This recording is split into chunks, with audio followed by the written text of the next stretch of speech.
Mark Twain said it this way: there was never yet an uninteresting life. Such a thing is an impossibility.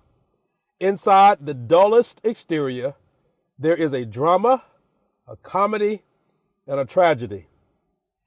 Simply put, everyone has a story. I believe that too many people take theirs for granted. Some people never think about their story, their life story. Some people never process it, nor do people often learn from others. And even worse, most people never, ever tell their story. Over the next few weeks on the Wise Idea podcast, we are focusing on listening and learning from not just our life story, but from the life story of others and even those around us. We want to take our thinking about our own life story to another level. We want to have an appreciation for life in general and our lives in particular. It's hard, to fully appreciate parts of our life story, often while we're in the situations themselves. That's a thing called hindsight. One person said it this way: the historian is a prophet looking backwards. Arthur Conan Doyle of the complete Sherlock Holmes series said it this way: it is easy to be wise after the event. Oh, that's so good. Milan Kundera said it this way: we go through the present blindfolded. Only later, when the blindfold is removed and we examine the past, do we realize what we've been through and understand what it means. So simply put, we're going to evaluate our life stories. I ask you the question today: what is your life story?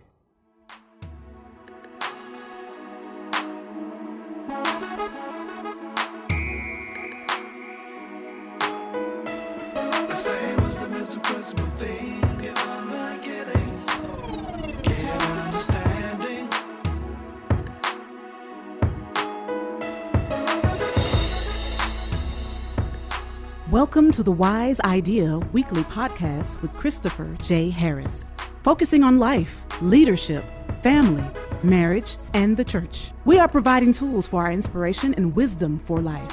Our goal is to inspire everyday people to live wise lives. If you're new to us, we release a brand new podcast weekly on Thursdays. Thank you for tuning in for this week's episode. Here's our host, Christopher J. Harris. Hello, my friends. Welcome again to another episode of the Wise Idea Weekly Podcast with Christopher J. Harris. I'm your host, and I'm so excited to have you back, so excited to have you on with us. It is my honor that you would take the time to hang out with us every single week, where we are focused and on mission to provide strategies for hearts to be inspired and for heads to become wise. I say it every week, but I don't want to make the assumption that everybody gets it. You may be new to the podcast. Our goal is to inspire everyday people to live wise lives. And I'm personally passionate in my own life about life and leadership, family and marriage and ministry, that is the church. And so that's the focus of this podcast. I want to give voice to those folks and to people that have similar interests as mine, and do it in a way that offers just very, very practical wisdom. I believe that when wisdom becomes a part of your life gets better in every single area. And so we release a brand new podcast weekly on Thursdays. And a lot of you may listen to this podcast in groups or with friends. I've heard stories of individuals that are doing that. And here we are now pushing close to 80 episodes. And we have grown to listeners over 22 countries, and just thousands of people that are listening in. And so I'm very, very appreciative of that. Of course, our announcer shared some information with you at the top of the podcast, and they'll share some more information with you at the bottom of how to connect with you. But I want to invite you, please share this podcast and tell other people about it so that we can get more subscribers and all of that kind of jazz. We'd love to have our audience continue to grow. And continue to reach out to us. Let us know what you're getting from the interviews and the conversations and the podcasts and episodes. And we're just honored to interact with you guys on a regular basis. It is such a privilege and such an honor. Well, over the past few weeks, we have been in this series talking about life stories. The last couple of weeks, I actually did not have a guest on, but rather shared with you some life lessons that I learned from Mr. Ron Williams, who recently wrote a brand new book. He's the former CEO, chairman of the board of Aetna Incorporated, the healthcare giant. And his book was just so insightful. So I want to invite you to go get that book. And then previous to that, we had a few other guests on talking about their life stories. And the whole goal of this particular set of episodes in this series is to learn from the lives of others. I got a little tongue-tied there. Learn from the lives of others and do that in a way that we can glean from the triumphs and challenges that other people have experienced. And so I'm happy to welcome to the episode today, to the podcast today, Reverend Lauren Jones. Miss Lauren is an elder in the African Methodist Episcopal Church, the AME Church. For those of you that have no idea what a denomination is, that's okay. That's all good. You can still glean today. She's a graduate of the University of Maryland, College Park, and Howard University. And that's actually not why we are having her on the podcast today with all of her degrees and all of that. We have her on today because she created a blog called Throw Up and Theology, which she's going to have to explain. But it is absolutely inspiring to hear her story. So, Lauren, welcome to the podcast. Thank you for having me, Christopher. Yeah, it is my privilege. And, you know, this is one of the benefits of social media and the internet, that we get a chance to make friends and become friends with people that we never meet in person, but that we meet virtually or meet online or through email and all of that jazz, and can literally glean from their stories. So I'm very, very happy to have you on. Thank you. I'm happy to be here. All right. So let's jump into the deep end of the pool here. So throwupandtheology.com. Tell us about that. Well, my blog, Throw Up in Theology, it came about after I had my first child, and I was stuck at home with a newborn, and I wanted to still feel like I was practicing my ministry and making a contribution to the kingdom of God. And so I couldn't go to church as much as a new mother with a newborn. I was very active in church before I got married and had a baby. I would be at multiple services a Sunday. I visited people in the nursing homes and preached in the nursing homes. But after I had that first baby, I was stuck at home, breastfeeding and changing diapers and cleaning up and trying to get sleep. So I created the blog as a means to just stay engaged and still feel like I was practicing my ministry, preaching the gospel, and staying connected.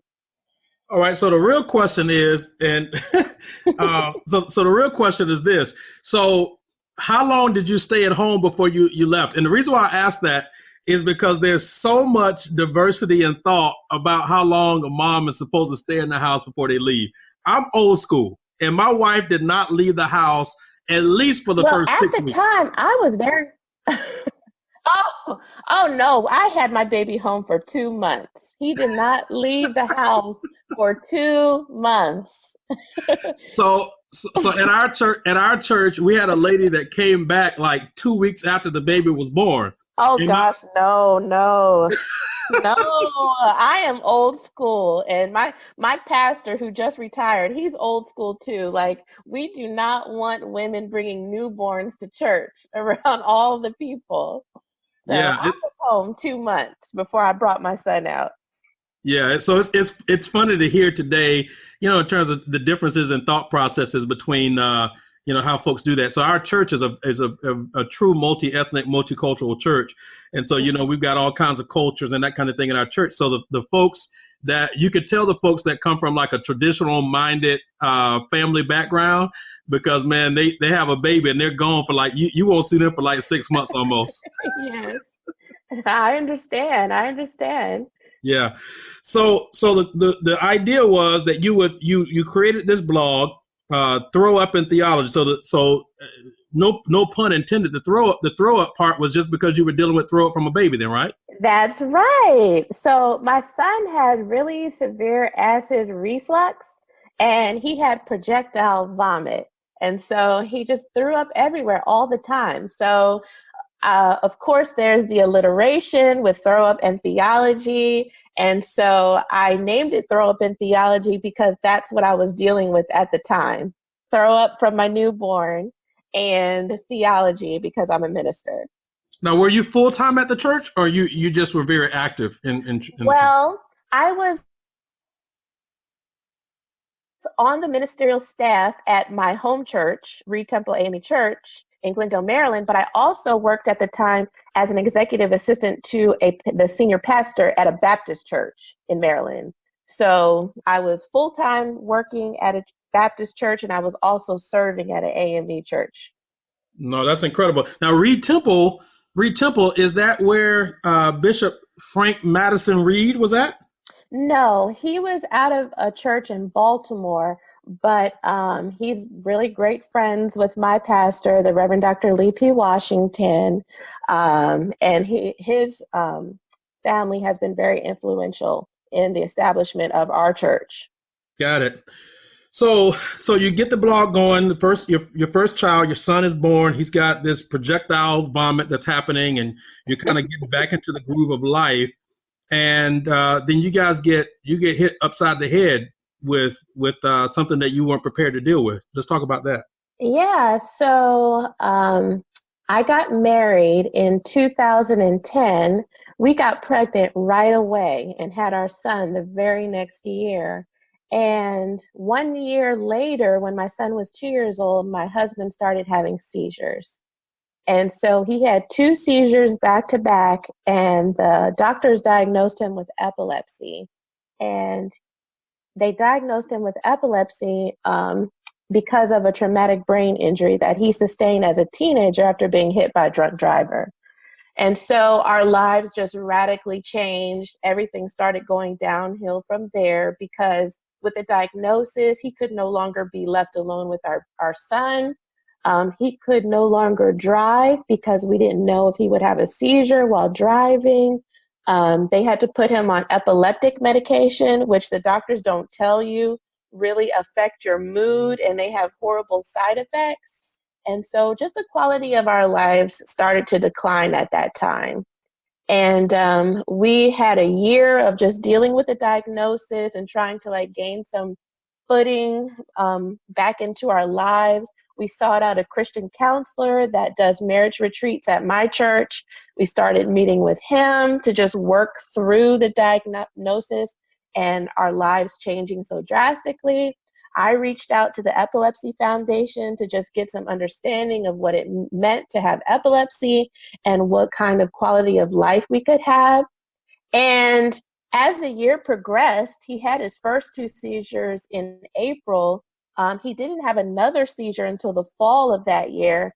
And toward the winter of that year, we thought we were getting our lives back. We thought we could live with the diagnosis. I had met people who had epilepsy and they were parents and they had full-time jobs and they had very fulfilling lives.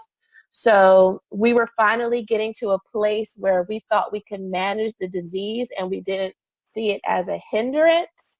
And so in December of 2012, we found out that we were pregnant with our second baby, that we shortly learned after that we were having a little girl. But 6 months later, in June of 2013, my husband had another seizure. This was his 4th seizure in the middle of the night. I just woke up in the middle of the night. I was 7 months pregnant with our second child, our daughter, and my son was a toddler. He was 2 years old at the time. And I woke up and my husband was in the middle of a seizure. And I called 911 because he was a big guy and I wanted help bringing him out of the seizure. And I didn't want him to grab me or pull me down because I was 7 months pregnant. And just while he was seizing, he took one huge breath and he stopped breathing. And so he never came out of that seizure. And he died that night in June of 2013 when I was 7 months pregnant with our 2-year-old son. Wow. So at this point, you guys, if I'm doing my math correctly, you've been married 3 years at this point? That's right. He Okay. died 2 days after our third wedding anniversary. Wow. Yeah, our wedding anniversary was June the 19th. He died June 21st. Oh, Wow. well, that's 2 days later. Yeah. Yeah, 2 days later. 2 days. Yeah. So you're in your early 30s. You got Mhm. a 2-year-old. You've been married now 3 years. You got a 7 month. You're 7 months pregnant. Mhm. You're working in and around the church. You're serving. Mhm. Walk us through that day, that night. Walk us through that first week. Mhm. Walk us through what questions you are dealing with, like your emotions. Just walk us through that for a moment. Okay. Well, leading up to the day my husband died, that month, the Lord told me to start reading Isaiah for my devotional in the morning. So in the beginning of June, I just started reading the book of Isaiah. I would read like a couple of chapters a morning and, just have my time with God. Well, on the day that my husband died, I had gotten to the chapter where it talked about Hezekiah and Hezekiah setting his house in order. This was the version in Isaiah. And so that morning, I went to my husband and I was just like, honey, I feel like the Lord is telling us to set our house in order. And I wasn't making the connection like one of us was going to die. I just felt like the Lord was telling us to set our house in order because we were about to have a second baby. We needed to get our finances in order. He wanted to go into ministry. And so I was just thinking like, we need to get more organized. We really need to start making a plan for how we're going to do ministry and raise our family. So that morning I told my husband, I was like, I think the Lord is telling us to set our house in order. And so we had a great day together.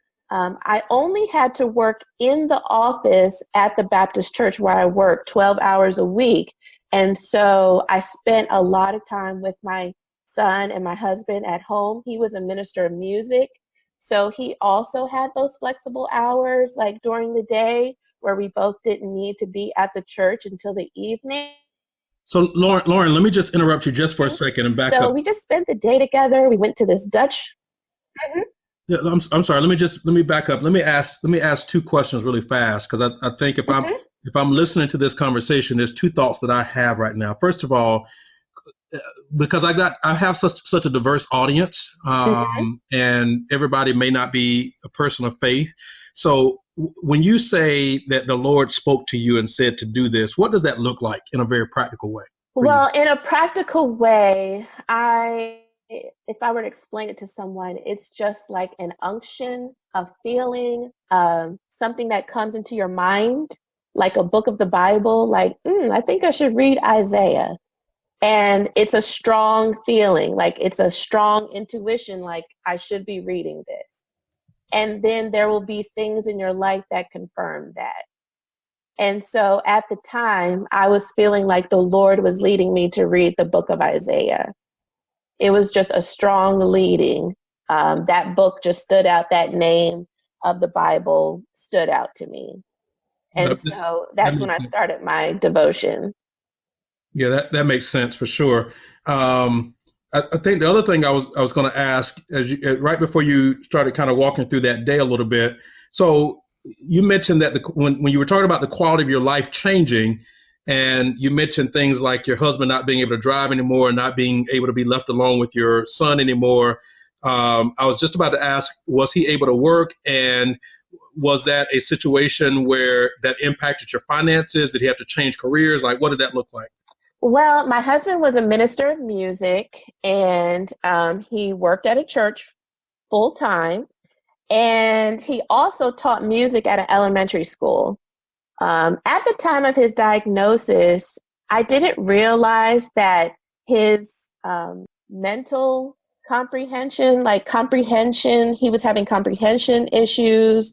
He was having problems remembering things. And he didn't share this with me. I think it was because he really didn't know what was going on. He was afraid. After he died, I got his medical records from the doctor and saw that he had saw the doctor about some cognitive problems he was having after the diagnosis. And so eventually he did lose his job as a music education teacher at the elementary school because he was having problems remembering things, putting the lessons together, and the teachers just took it as he was incompetent. And so he lost that income.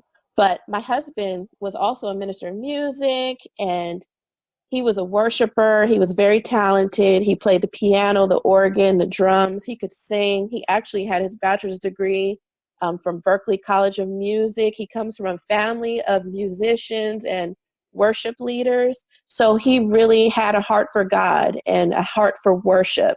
So he always had that position to fall back on. But at the time, I was making a lot of money because I worked at a mega church. And so I had a very substantial salary. So we really didn't take a major financial hit because I was making most of the money anyway. Got it. So you were saying you were just about to go into, so that day you guys had gone to lunch, I think you said, or alluded to. And but so at the point that he, passes away, this is in the middle of the night, you're at the hospital or you get back home. Like let's walk through, as a 7-month pregnant lady with a 2-year-old, what's all happening there? What's happening emotionally, mentally, physically? What are the logistical steps you've got to walk through all of that? When my husband was having the seizure, I called 911. I called my husband's best friend, Tyler, and I asked him to come over to our house to help me bring Gabe, my husband, that was his name, back to consciousness because I was 7 months pregnant. And so when Tyler got there and I had just seen him take his last breath, I just started to panic. I just started to scream. I was like, what am I going to do without Gabe? What am I going to do without Gabe? I just kept saying it over and over again. And my husband's best friend was trying to calm me down. And he was just like, you don't know what's going to happen yet. You don't know that yet. And I just kept saying to Tyler, like, I know. What am I going to do without Gabe? And so the ambulance finally got there. They turned my husband over. And just the look that was on his face, I knew he was gone, like his spirit was gone. And so the ambulance just started working on him. Tyler helped me get my 2-year-old son all packed up. They loaded my husband into the ambulance. They were working on him, doing compressions as they were loading him in the ambulance. We followed behind the ambulance with my son. When we got to the hospital, a nurse in the emergency room took my 2-year-old son, and they brought me back into the room while they were working on my husband. Like they were doing compressions on him, just trying to bring him back. And I just said to myself, something's wrong, because why would they bring me back here to witness this? Why would they have me here? Like I just sat next to my husband while they were working on him. The food that he had eaten that night was coming up out of his mouth. I was holding his hand, just praying, like, please come back. And I could see his fingernails turning blue. And I was just saying to myself, like, something's wrong. They know he's not coming back, because why would they have me back here witnessing this? I was like, they know that he's not coming. They just want me to accept that he's not coming back. Because usually when you take your loved one to the emergency room, they stabilize that person and then you're allowed to see them. But they brought me right back into the room. And so a nurse just kept talking to me. Like at some point I was like, this is too much. And I stepped out of the room and I just sat down outside the room. And I was just like, Lord, this can't be true. Bring him back. And this nurse came up to me like, do you want me to pray for you? And I was like, I don't need you to pray for me. I'm a minister. I don't need you to pray for me. Wow. And so I went back into the room and they were just like, ma'am, we've been working on your husband for 45 minutes. They were like, if he does come out of this, he'll be severely brain damaged. They were like, there's nothing else we could do. And that was just it. His body was just laying there. His eyes were open and it was just horrible. And I just said to them, I was like, what am I going to tell my son? I have a 2-year-old son out there. What am I going to tell my son? And so my family members started showing up. My mom showed up. My aunt showed up. My husband's best friend was there. I called my brother-in-law, my husband's older brother, and it was just awful. I just kept saying to myself, like, how could this happen? I was like, he's 28 years old. I was like, he's 28 years old. And I had my big belly, of course. I was 7 months pregnant, and I was just like, how could this be? Like, I was so confused because my husband, he was just such an anointed man of God, and he wanted to be a pastor, and he really felt like God was calling him to go into seminary and to become a pastor. He wanted to start his church.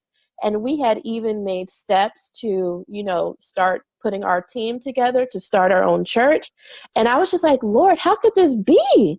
How could you do this? And I was like, my son. Wow. So I'm about to have a baby. And I was just in shock.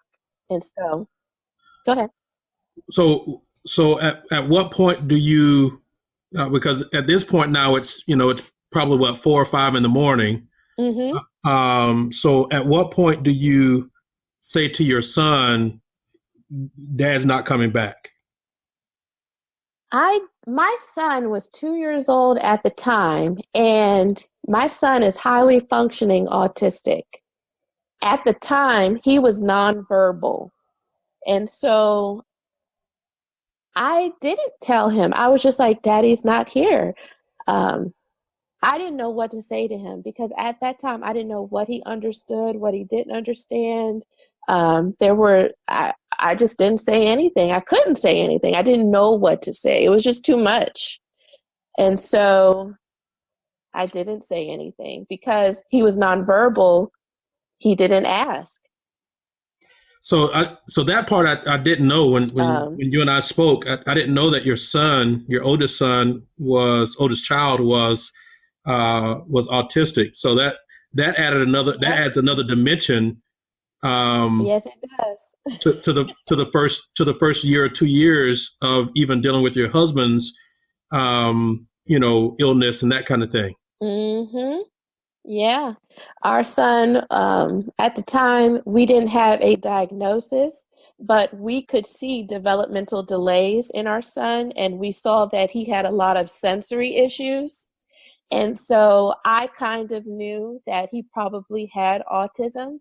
And so when he was 1 year old, I put him into speech and occupational therapy immediately because I had nieces and nephews, and I knew like how a child should be progressing. And so he wasn't really meeting his milestones, and he wasn't speaking. He didn't say mom. He didn't say dad. He didn't ask for food. He didn't ask for anything. And so when he was 1 year old, I just put him right into speech and occupational therapy. Yeah, I think one of the lessons or the takeaways there, if I could just plug really fast right here, is for those that are listening to this, I think it's really important for parents to really understand the importance of advocating for their child and not just relying on others to advocate for their child. And I think that's really important. So yeah. And my son is 8 years old. Yeah. Go ahead. I'm sorry.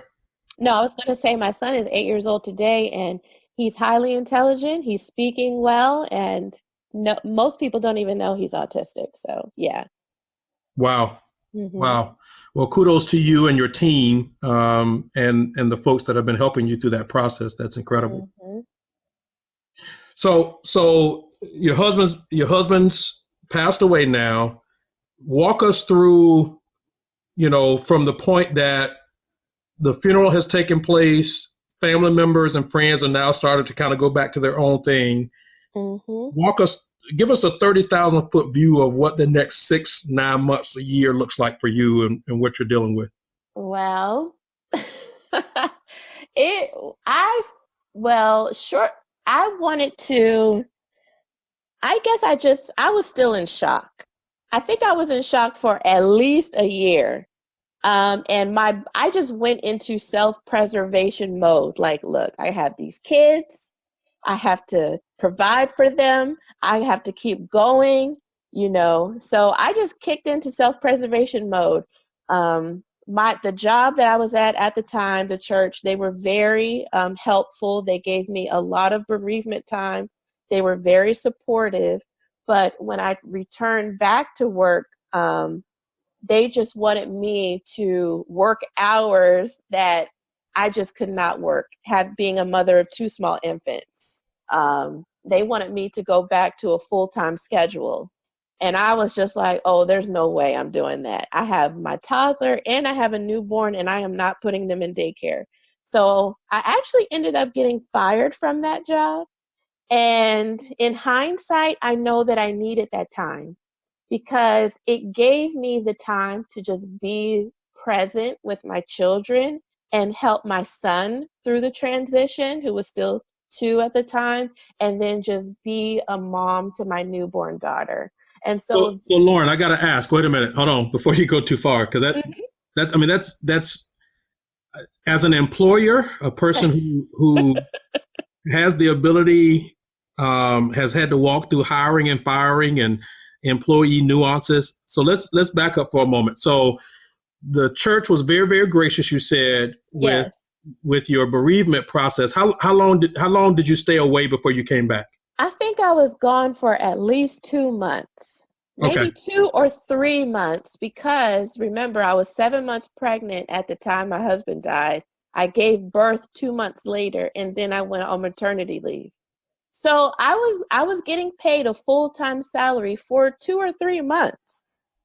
And so basically you were getting ready to go back to work when your daughter was like 2 months old. Yeah, I was getting ready to go back to work, but at the time they changed my entire position and they changed the hours. And I was just like, there's no way, I can't do it.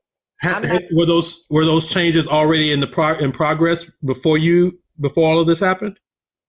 I think there were some signs that my position was changing, but as far as a complete change in my office hours, no. What were the office hours? When I first started there, and I had worked there 5 years until that change took place, my hours, I only needed to work from like 4 to 7 or 4 to 8 in the office because it was a church and I primarily worked with the senior pastor. So I really didn't need to be there because it was like I was on call 24/7 anyway. You know, I'd always be available for the senior pastor, and I really didn't need to keep those kind of office hours. So initially, the office hours that I kept were, they paralleled the senior pastors. And so when I got back from maternity leave, they were changing my position to do something completely different. Like they wanted me to do more fundraising and grant writing for the church. So I wasn't more like working directly with the senior pastor. And so some of the other staff were kind of complaining that they had 9-to-5 jobs at the church and my hours were more flexible. But, you know, I was hired to work with the senior pastor. And even though I wasn't in the office, he called me all hours of the day and night. You know what I mean? So it's not that I wasn't working. And so, but once I came back, they changed my position and were requiring me to be there from like 9 to 5, which would require me to put both my children in daycare. And just at the time, having lost my husband, having a nonverbal toddler, having a newborn, I just couldn't do it. I could not do it. Emotionally, you probably were dealing with all kinds of attachment realities and. Oh yeah, I could not do it. It was just too much for me to handle. Thinking about putting my autistic son, who's not speaking, in the care of someone else, and then just dropping this new baby off with a stranger. I just couldn't do it. Did you have any family in town at all? I did, but my family works. We all work. I got you. Yeah. So this is a little, I mean, we're just digging all up in your story here, but I think there's some lessons here that we all going to be able to walk away from, because that's what the series is about. So, did the pastor call you in and finally say, hey, okay, this is not working, we're going to have to terminate you? Did the HR person do it? Was it just a letter, an email, a text? Like what? Well, it was a misunderstanding between me and the pastor, and just things were getting tense because things were shifting. I was going through my own personal issues. things were changing at the church. And so we had a misunderstanding, and I was just like, you know what? I'm done. I didn't really quit, but I was just like, forget this. And then the pastor called me in for a sit down, and it wasn't pretty. I was just like, this is not right. And we just had a confrontation, and then he let me go.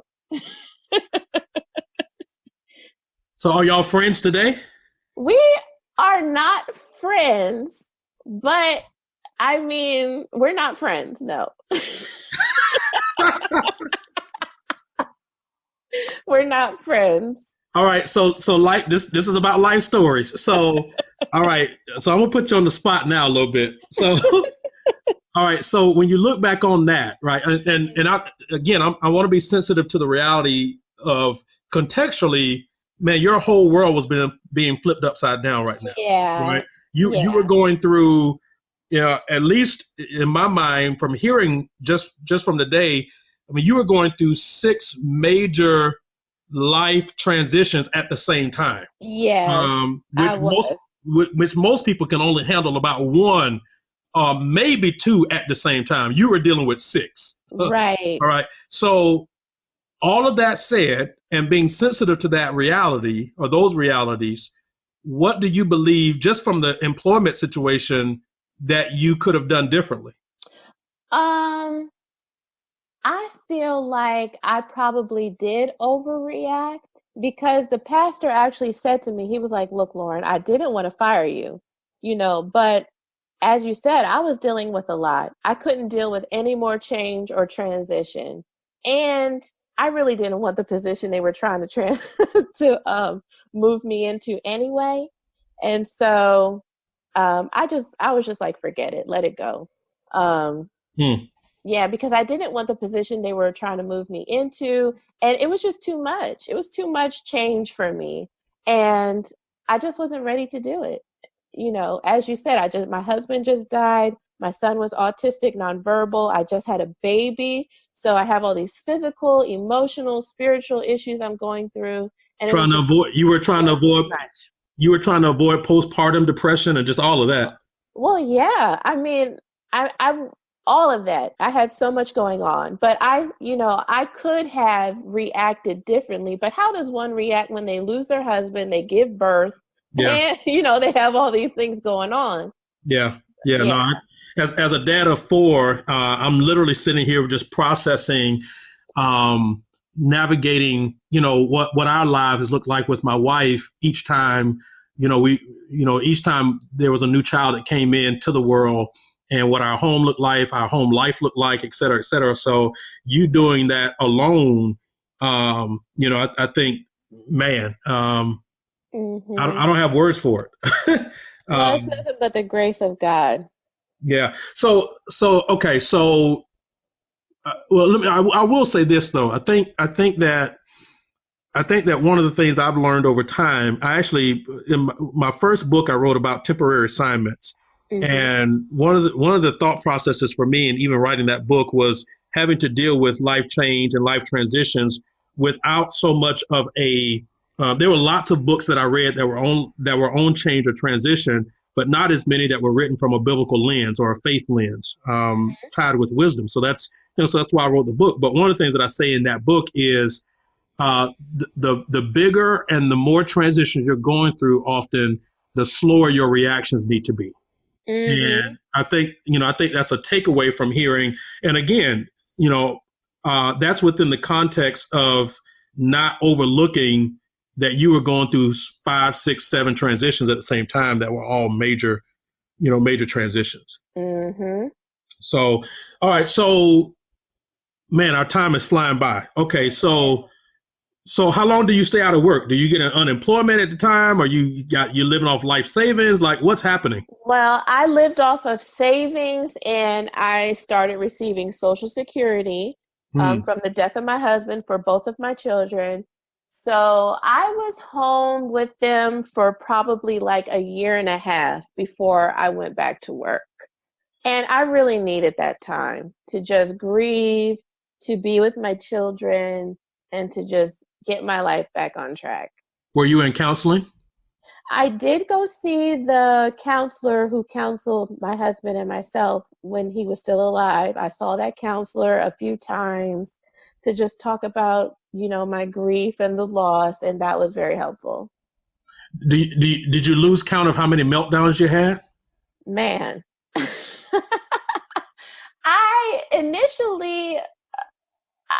Probably I had a few meltdowns the first few days. But after that, I was just really trying to just skip the grieving process. Like, I really wanted to be over it. But the Lord was just like, oh no. So he took me through that. So I cried all my tears. I just lashed out, screamed, hollered. I wrote. I just did everything to process things. Wow. All right. So here we are now. It's 15, 16, maybe 18 months now. Your husband has passed away. Your son now is 4. Your daughter is 2. Mm-hmm.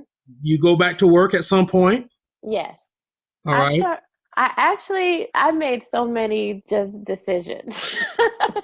Well, I decided to just leave Maryland. I lived in Maryland and I just moved to South Carolina.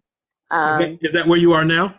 No, I'm back in Maryland. I came back a couple of years ago. What part of South Carolina? I moved to Columbia, South Carolina, and I stayed there for 2 years. I had a couple of friends down there, and I just needed to get away. Like, Maryland reminded me too much of my husband. I had the bad blood with the church. Everybody at my church knew me. They knew my story, and they were well-meaning, and they cared about me, but just everybody was trying to tell me what to do. My in-laws were trying to tell me what to do, what my next move should be.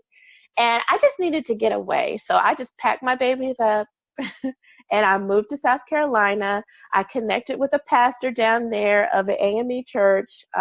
He gave me a job at the church. He was really flexible and understanding as far as the hours, and me being a widow with 2 children. And I just started over. And I was just you just said something that I didn't even reflect on. So here you are, late 20s, early 30s, and you're having to call yourself a widow. Like, at what point did you say that for the first time and it actually hit you? I don't know the exact moment, but it was depressing to me. I think it hit me when I started thinking about if I should still wear my wedding ring or not. Because as a Black woman, and then a young Black woman with children, people judge you when they see you out by yourself. There's no man around and you have babies. And so I was really wrestling with, should I keep my wedding ring on or should I not? Because technically I'm not married. So that's when it really hit me that, hey, I'm a widow. Wow. Just the response I got from people, from them seeing me out with my children by myself, the judgmental attitudes. And then when I did go to the new church, people were like, what's her story? She has these little babies, and where's the man? Where's her husband? And so I would always have to lead in telling people, like, yes, I'm a widow. I was married when I gave birth. And yes, I am a minister. So, that was when I really started, like, wow, I'm 34 years old. I'm 35 and I'm a widow. Especially in South Carolina. I used to live in South Carolina, so I know the mindset there. Oh, my God. There were so many raised eyebrows when I came to the annual conference to introduce myself. And actually, the first couple of meetings that I went to, I had to bring my kids because I didn't know anybody. So they were just like, who is this young girl with these babies with no husband? So, yeah. So what did you end up deciding? Did you leave the ring on or did you take it off? I took the ring off because I felt like the ring was more so trying to prove to people that I'm still worthy. And I was just like, you know what? Even if I was a single mom, even if I did have my children out of wedlock, I'm still worthy because God says I'm worthy. And so I was like, I'm not going to hide behind this ring. I'm not going to use it to make me feel like I'm better than somebody else. I'm going to walk in the knowledge of who I am in Jesus Christ And God knows my story, and I don't need to explain to anybody. So I took the ring off. Wow. So, all right. So you move. What causes you to move back to Maryland then? I moved back to Maryland because, one, South Carolina was so far. My mom and my sister, who I'm very close with, who live in Maryland, it just started to become too much for them to drive. And it was too much for me to drive because I had driven back and forth from South Carolina to Maryland a few times, just me on I-95 with two babies and a minivan. And it was just a lot. It started to become a lot. And then I was raised in Maryland, which Maryland technically is the South, but the area where I lived in Maryland is a little bit more diverse than South Carolina. Maryland is not the South, sister. It technically it is, but it is not the South. It is the Mid-Atlantic region. It is not the South. Well, I'm a Maryland girl. I spent a lot of time in DC. And so I'm used to a diverse type of environment. And so I was not used to the overt racism in South Carolina. Like, you would just go to the Starbucks. Like, one time I went to go buy my kids' teachers gift cards for Teacher Appreciation Week. And I bought 8 gift cards and I put $10 on it, each gift card. And the lady behind the counter was like, "You do know this is going to be $80. And I'm like, yeah, just give me the gift cards, or they treat you like you're dumb at the doctor's office or in the parent-teacher meeting. It was just too much for me. I'm not one to try to one up somebody's story, but you want to know really fast what my introduction to the state of South Carolina was? What? I'm going to give this really fast because our time is wrapping up here, but really, really quickly. So the weekend that I moved to the state of South Carolina for graduate school was the weekend that the NAACP launched the protest of the flag on the state grounds in Columbia. Oh, wow. Mm-hmm. And so I've got 5 guys with me, 3 fraternity brothers and 2 guys from college. So there's this U-Haul truck. I've got my vehicle being pulled by the U-Haul truck, and then there's 3 other trucks behind them, behind my U-Haul. So I'm on the interstate. This is right outside of Columbia. The South Carolina Highway Patrol was checking everybody before they got into the city because they didn't want any bombs or craziness or anything like that. They literally unloaded my truck and checked my U-Haul and then drove off. Wow. Wow. Yeah. Wow. But they weren't pleasant while they were doing it. It was like, are you serious? This is real. This is really happening. I'm on the side of the interstate and they have literally unloaded my whole life on the side of this interstate. And it's getting ready to start raining and I got to figure out how to load this truck back up as fast as I can. Wow. Yeah. And I moved down there right before the Emanuel 9 murders because I moved there March of 2015. Then the murders at Emmanuel AME Church happened that summer. And then the whole Confederate flag at the State House happened that summer too. So that was just a lot. It was a lot for me coming from Maryland to be in the midst of all that.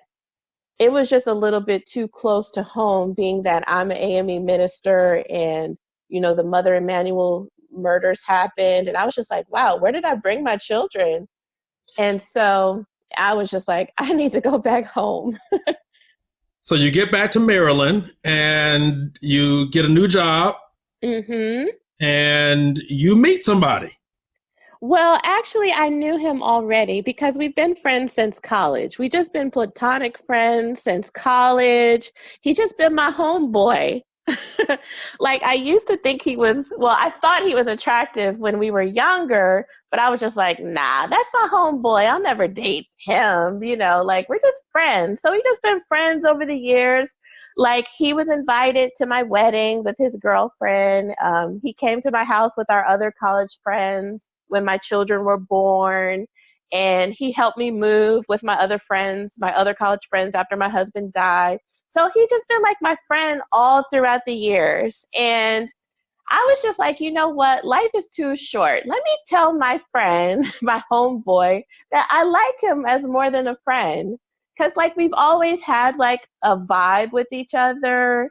And I knew he found me attractive because he would flirt when we were younger. And I was just like, let me just tell my friend that, like the feeling is mutual, so yeah. So let me ask you, this is a very, yeah, listen, so this is a very in your face kind of question.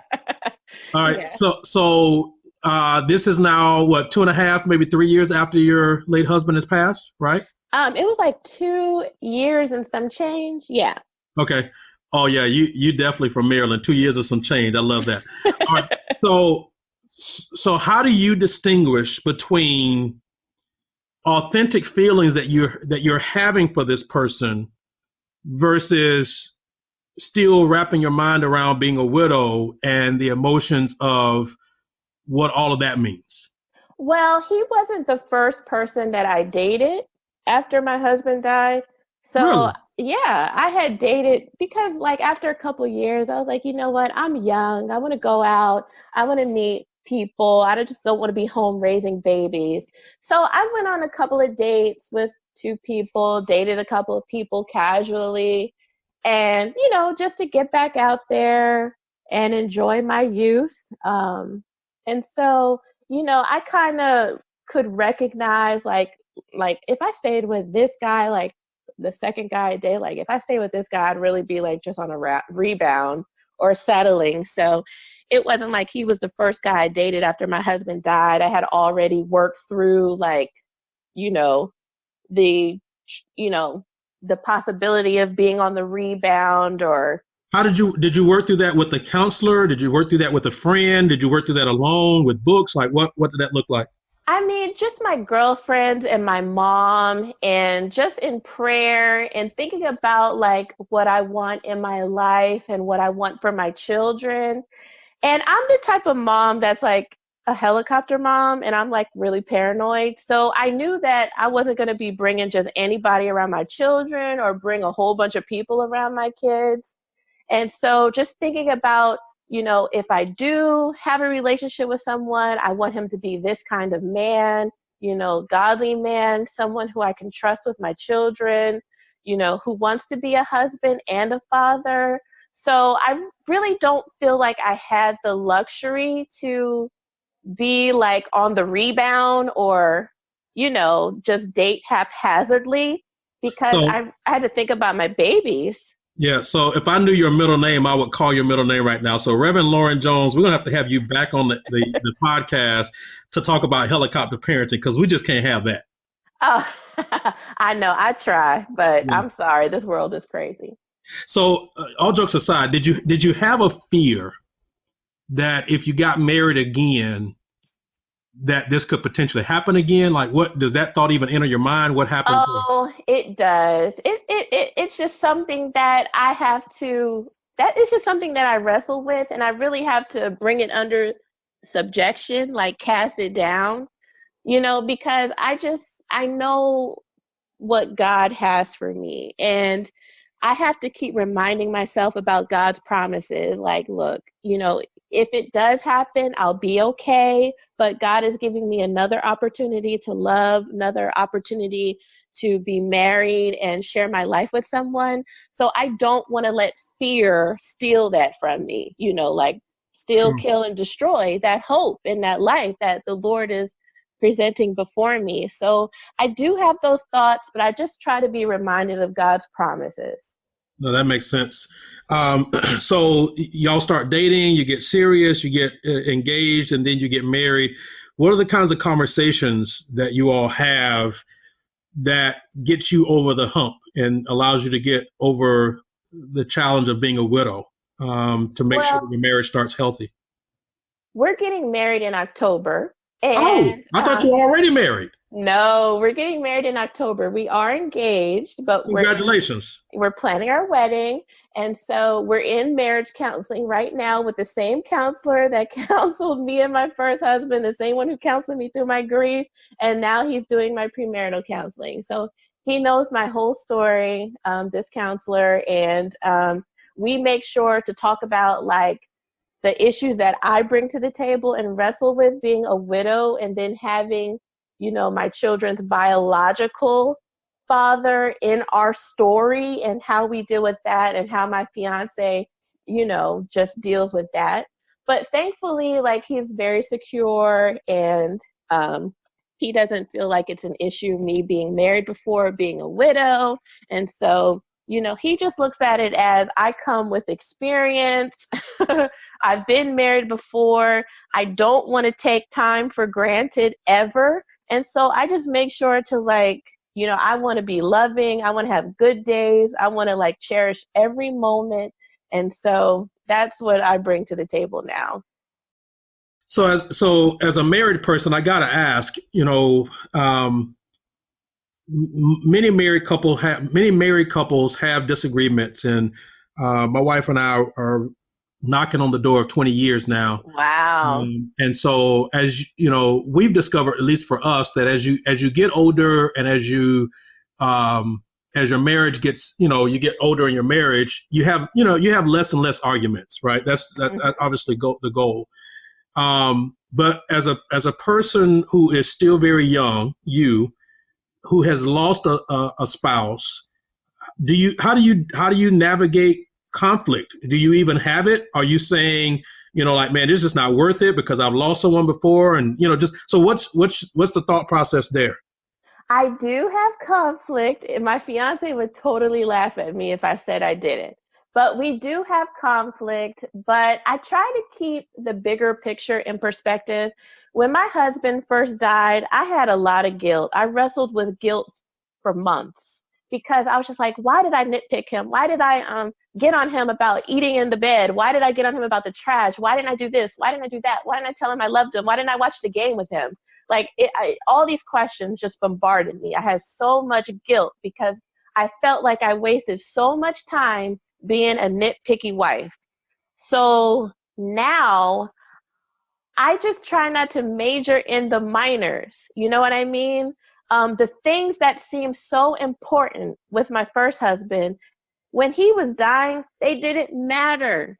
And so I try to think about that, think about those feelings, like how, like the bills that we were discussing that caused tension, how they didn't matter when it really came down to it.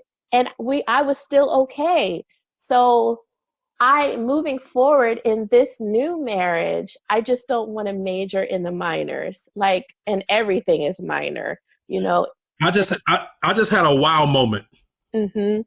And the wow moment for me is this, that, so I always, when I read the Bible for life, right? Like, I'm reading it, like, how does this apply to life? How does this apply to my life? And I'm looking in life for those scriptures that I'm reading to be lived out. Mm-hmm. This is the first time that I feel like I've heard somebody live out this verse in Proverbs that I've read before. And I think I understood or understand it from a heart and a mind standpoint. But I think what you just said put it in a whole new perspective. And you've probably heard this verse. It says basically that and I'm paraphrasing just a little bit, but it's better to live on the corner of a roof of a house than to share a house with a nagging wife. Mm-hmm. You've read that verse before, right? Oh, yeah. And I don't want to be that wife. Like, with my guilt, I was just like, some of the questions I asked my mother-in-law and myself after he died was, did he know how much I loved him? Did he know how much he changed my life? Did he know how much I was so excited to be his wife? Because, and I know some of this is just an exaggeration from me losing him, but I just felt like, man, I was just so annoying. I was so nitpicky. I was so concerned about dumb things.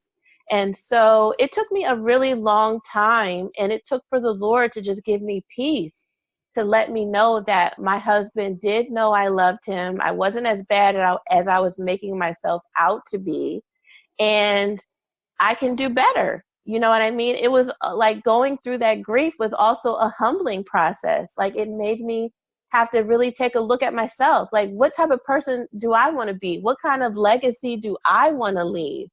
What do I want my last words to somebody to be? And I don't want my last words to be something that are like nitpicky. I want to, have my words be seasoned with salt. I want them to be like a sweet smelling aroma, especially to my husband. So it's humbled me a lot going through this. It's made me be a lot more self-reflective and to just think about like the kind of legacy I want to leave as a wife, as a minister, as a person, as a mom. So what were your late husband's last words to you, or your last words to him? Well, my last words to him were, "Don't eat those tacos in bed." And I like beat myself up for months because it was June when he died, and so the playoffs were on, and he wanted me to watch the NBA playoff game with him. And I was like, "Gabe, I'm tired. I don't want to watch basketball." Like, I was 7 months pregnant. So my plan was just to go in the room and lay down and wait for him until he came to bed to just have our little, cuddle time and stuff like that. But I fell asleep for a moment, and I woke up and he was sitting next to me, and he just had this plate full of tacos that he made, and he was just like crunching and smiling. I was like, "Gabe, don't eat those tacos in bed." And that was the last thing I said to him. That was the last time I saw him alive, because I went to sleep, I passed out, and then he came and got in bed with me, and he had a seizure in his sleep. So I beat myself up over that a long time. But now my fiance tells me that I'm extra dramatic when I say goodbye to him. And I'm just like, "Honey, I love you, and I'll talk to you later." He says I'm extra dramatic, and I know it has to do with the fact that my last words to my husband were that. I gotcha. So I want to kind of land this plane. Let me first say thank you so much for your transparency today. There's been so much that you said. So a couple things. So first of all, I said thank you for that. Also, let me say congratulations to you for your upcoming wedding. I know that's a huge step for you. Tell me what's going on with the kids right now. Tell me, have you been able to say to them, that Gabe is dad. He's no longer here. Just what has that conversation been? Well, my kids are doing great. My son is 8 now. He's doing very well. He's progressed tremendously. He speaks and he's highly intelligent. He's on the same grade level as all of his other peers in his class. My daughter's 5, and so they know their biological father. And I have been able to explain to them, they've been in church ever since they were born, and they know the word. And so I tell them that your daddy's in heaven with Jesus. And we look at his videos. He was a minister of music, so we have videos of him singing and performing. And we watch his videos. We have lots of pictures. And I feel like they're at a place where they kind of understand that, I have a biological dad in heaven. And they say that my fiance is going to be their new dad, but they know who their biological dad is, and they know he's in heaven. And I try to tell them that. I always tell them that your daddy loves you, and he's watching you from heaven, and you will see him one day, and he's very proud of you. And actually, during my grieving process, I wrote a letter to my children, a 50-page letter about my life with their dad. And I actually gave it to my son for the first time like a couple of weeks ago. And the book is on my blog. I actually just made it available for other people to read because it had so many testimonies of what God did for us during that time that I thought it would encourage other people. So I actually gave it to my 8-year-old son for the first time 2 weeks ago. And as he was flipping through it, reading about our story, there was a huge smile on his face. And there were pictures of me and his father in there with him as a baby. And he was just so happy. So it really blessed me to see that. Is that the book, I'm Singing This Song to You? Yes, that's the book. So I want to invite everybody to go grab that book and support Miss Lauren there and her journey. So, thank you for what you've shared today and for your transparency. Let me ask you this sort of as a final question, and then we'll shift gears altogether. Mm-hmm. Out of everything that you just shared, what have you learned from all of this? Wow, I've learned so many things, but the number one lesson that I learned is that God is faithful. God He has just walked me through this entire process. I know God like I never knew him. Um, he has just been faithful to his word. Like I've seen the word come alive in my life that, yea, though I walk through the valley of the shadow of death, I will fear no evil, for thou art with me. And God has been with me every step of the way, speaking to me, encouraging me, even when I couldn't say a word, I couldn't utter a word, just as the word says. Like he interpreted my moanings and my groanings and ministered to me, gave me strength that I never knew I had.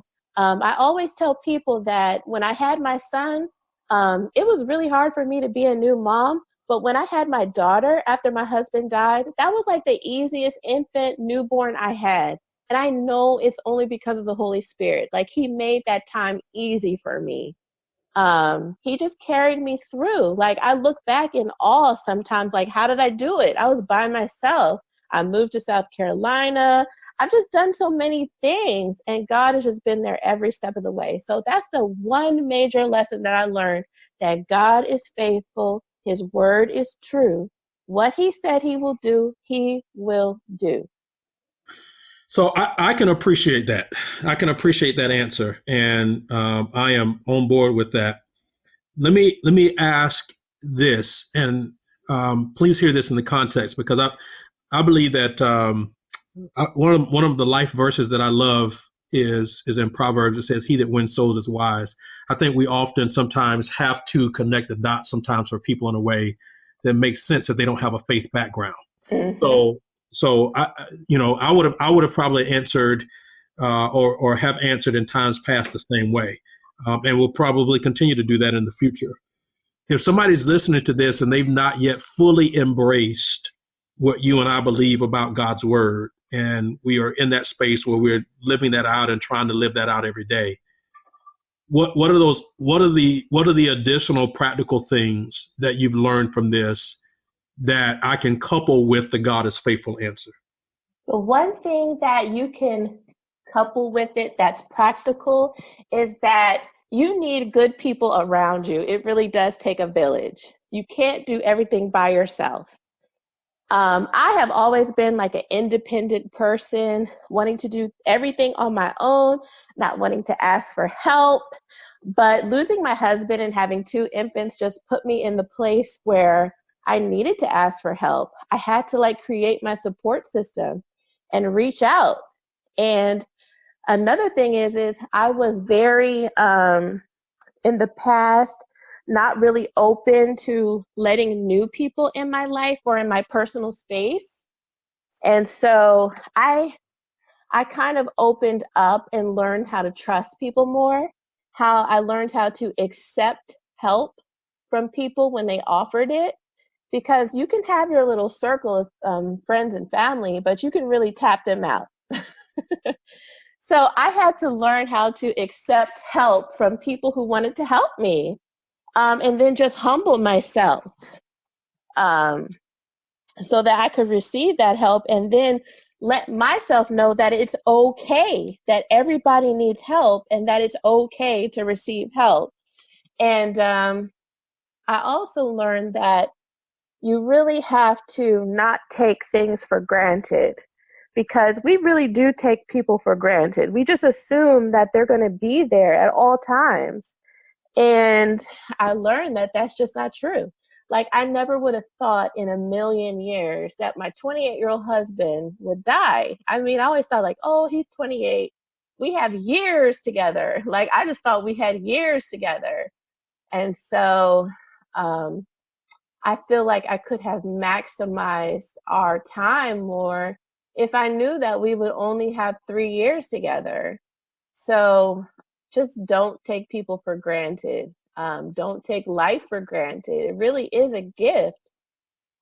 Just slow down and take the time to enjoy the people around you, the experiences that you're having.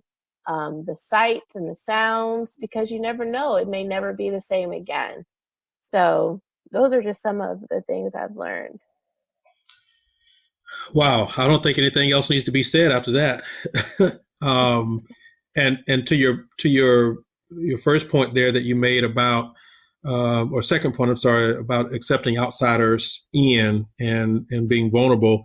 I am thankful for that lesson today, because you have now made yourself vulnerable to thousands and thousands of people that listen to this podcast. And this has probably been one of the top interviews that we've had in terms of transparency. So I am honored that you, at this stage in your journey, have been willing to do that. And I'm going to use my platform as best as I can to help share your story and to encourage others, because I'm sure that there's some other people that have navigated this reality.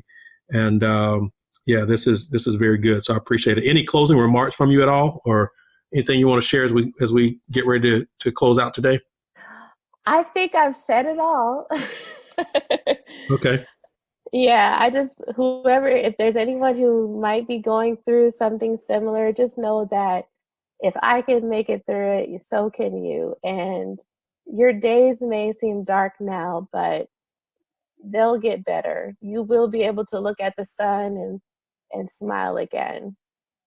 That's awesome. So there you have it, ladies and gentlemen. Lauren Jones, the founder of Throw Up and Theology.com, Divine Lessons from Domestic Duties. And she's got a blog there. She's got her resources, pictures, her story, other resources that you can tap into, which, I think was very insightful for me to see all of the resources that you had listed on your website and on your blog. So I appreciate that. Listen, this has been a series where we have been focusing in on life stories. You just heard the life story of a person who has literally gone from some very dark days to some even better days that are even coming ahead. And we're going to continue to pray for you, Lauren, and continue to pray for your kids and for your fiance, soon to be husband, and just for you all's future together. So if you've enjoyed what you heard today, our announcer is going to come in just a moment and share some more details with you of how you can plug in and connect with us. I want to personally invite you as well to go back and listen to some of the previous episodes that we have on the podcast. You can go to our website, you can go to our social media and check those out. I believe that you will benefit greatly from those as well. Of course, I want to give you a personal invite as well to go to iTunes or the Google Play Store and leave a rating and a review. That's actually how many other listeners find us or check us out, or even trust the content that we are creating. Thank you so much for tuning in today. I end every single episode the same way, and that is live wisely. Thanks again for joining us on another episode of the Wise Idea Podcast with Christopher J. Harris. We hope you enjoyed our time together. If you did and would like additional resources and information, you can find the previous episodes, show notes, featured guest information, and more at www.thewise.ideapodcast.com. We also invite you to join the conversation on social media. The Wise Idea Podcast is on Twitter and Facebook. Find us at The Wise Idea and at our Facebook group, The Wise Idea Podcast. On Instagram, find us at The Wise Idea Podcast. Our host is also on social media. You can find him regularly on Twitter, Facebook, Instagram, LinkedIn, and Pinterest, all located at CJ Harris 1. Finally, if you enjoyed what you've heard, head over to iTunes and or Google Play and leave a rating and review for other listeners to find us. Our podcast is also on Stitcher, TuneIn, Spotify, and iHeartRadio. Thanks again for joining us. We will see you the next time. Live wisely.